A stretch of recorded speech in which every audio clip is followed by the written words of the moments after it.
ஏ சுமதி இங்க வா. வரேன். சொல்லுங்க நீ. என்ன நடக்குதுங்க? ரத்தனம் எங்க? மாமா ரெடியாக போயிருக்காங்க. என்ன? ஆமா, ஜானகி அக்கா எங்க? நீங்க மட்டும் தான் வந்திருக்கீங்க.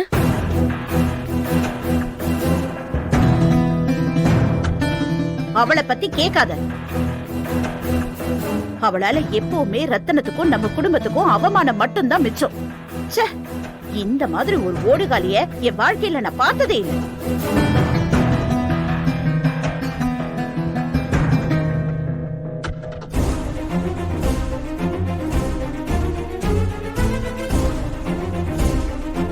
நான் கூட அவ திருந்தி வந்திருப்பா, நம்ம தம்பி கூட அவளை சேர்த்து வச்சிடலான்னு நினைச்சேன். ஆனா அவ புத்தி என்னைக்குமே மாறாதுன்னு ப்ரூவ் பண்ணிட்டா.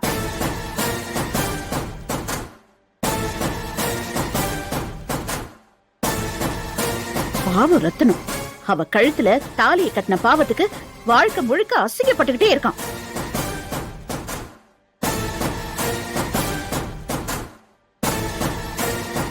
இப்போ தம்பி வந்தானா அவன் கிட்ட என்ன சொல்றதுன்னே தெரியலையே.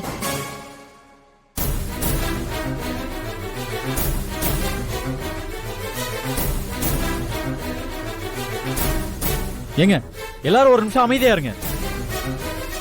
அம்மா, இப்ப என்ன ஆச்சுன்னு இப்படி எல்லாம் பேசிட்டு இருக்கீங்க? என்ன ஆச்சா? இவ்ளோ நேரம் நான் சொன்னது ஒண்ணும் உன் காதுல விழலையா? உன் அருமை ஜானகி அம்மா, அதான் அந்த ஓடுகாலி ஜானகி வீட்ல இல்ல.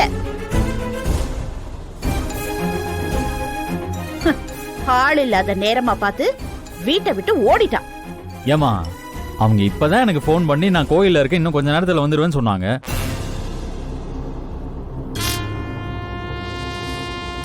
நான் ஜானகி அம்மா சொல்றத நம்புறதா இல்ல நீங்க சொல்றத நம்புறதா? கோயிலுக்கு போயிருக்காளா? உனக்கு போன் பண்ணாளா? என்னம்மா இவ்வளவு சந்தேகமா கேக்குறீங்க? நீங்க என்னமோ கேக்குறத பார்த்தா ஜானகி அம்மா எங்க இருக்காங்கன்னு உங்களுக்கு நல்லா தெரியும் போல இருக்கே. டேடே, எனக்கு எப்படி தெரியும்? வீட்டுக்கு போய் பார்த்த, அங்க அவளை காணோம். வள்ளிக்கும் அவ எங்க போயிருக்கான்னு தெரியல. அதான் திரும்பவும் ஓடி போயிட்டான்னு சந்தேகப்பட்டேன். மத்தபடி ஒண்ணும் இல்ல.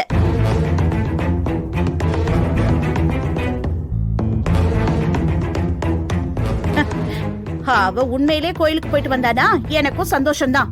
நீங்க ஒன்னும் கவலைப்படாதீங்கம்மா. நீங்க சந்தோஷப்படுறதுக்காகவே ஜானகி அம்மா கண்டிப்பா இங்க வந்துருவாங்க. ரொம்ப சந்தோஷம். வரட்டும், நானும் வெயிட் பண்றேன்.